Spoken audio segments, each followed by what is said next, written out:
To other stories, there has been a growing concern over the recent flooding ravaging some states, especially the northwest Nigeria, which has rendered many citizens homeless.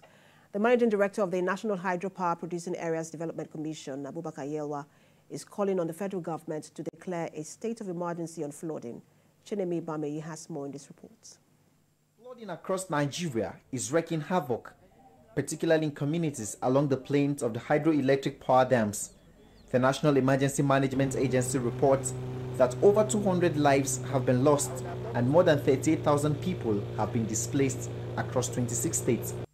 Speaking to journalists at the headquarters of the National Hydropower Producing Areas Development Commission, HYPADEC in Mina, the managing director, Abubakar Yelwa, said 86% of the destruction so far has been around states under the coverage of the commission, and appealed to the federal government to declare a state of emergency on flooding to mitigate against further destruction. Coupled with the prediction on more flood to come, we call on the federal government to declare a state of emergency on flooding, especially in the NHYPADEC member states.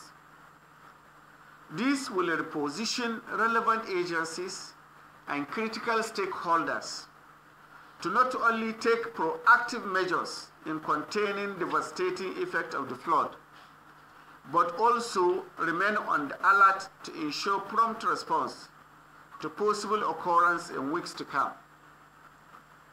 A comprehensive flood management strategy that will enhance the resilience of communities against future flood events is required at both state and federal levels. Mr. Yelwa's concern highlights the urgent need for action, as the continued destruction of infrastructure could lead to even more loss of lives.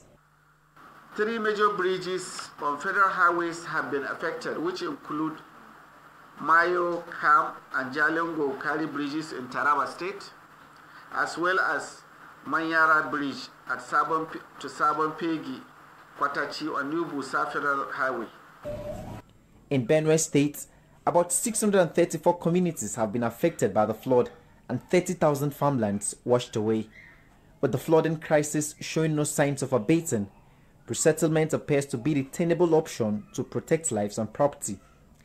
Chenemi Bami, TVC News.